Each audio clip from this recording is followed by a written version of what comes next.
Think about trying to discuss a favorite hobby, like swimming or baking. Sometimes it's hard to talk about the activity itself without the sentence feeling cluttered or messy. We're going to look at a tool that works like a specialized workshop instrument.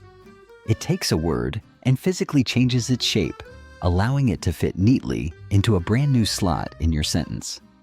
This diagram shows the construction. We start with the orange verb block, a standard action. By attaching the yellow ing suffix, we snap the pieces together to create a blue block, a noun. Converting an action into a thing gives you more ways to use it.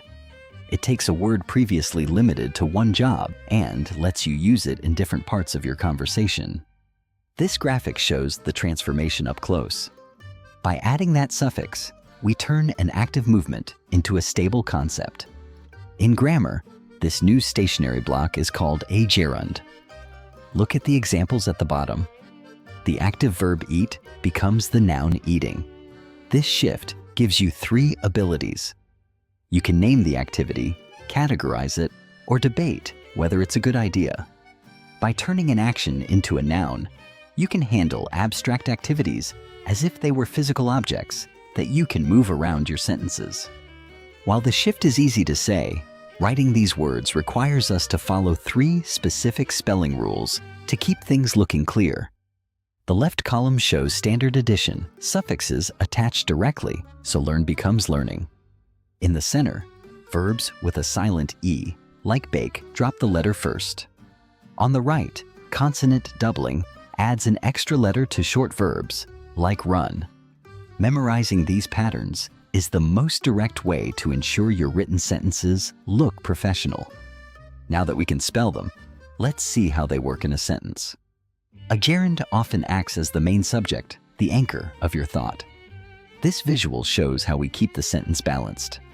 Because a single gerund phrase represents one activity, it needs a singular verb to match it. That's why gardening balances with the singular word is. But look at what happens when we link 2 different gerunds together using the word and.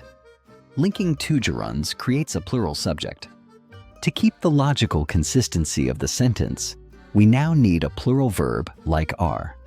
Correctly matching your gerund subject to the right verb is the secret to making your writing feel structurally stable.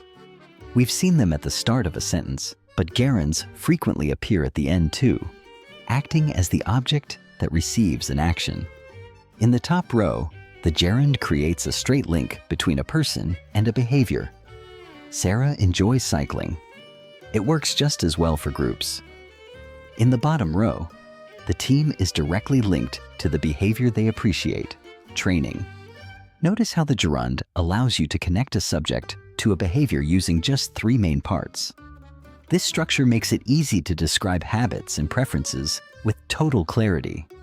The gerund is a versatile tool for building sentences because it can be used in 2 different ways to structure your ideas. As the left side of this diagram shows, it can be the anchor acting as the subject that supports the rest of the sentence. On the right, it acts as the recipient, the object that receives the action of a verb. Learning how to turn an action into a noun gives you precise control over how you describe activities. It makes your sentences feel intentional and gives you more ways to express yourself clearly in any professional setting.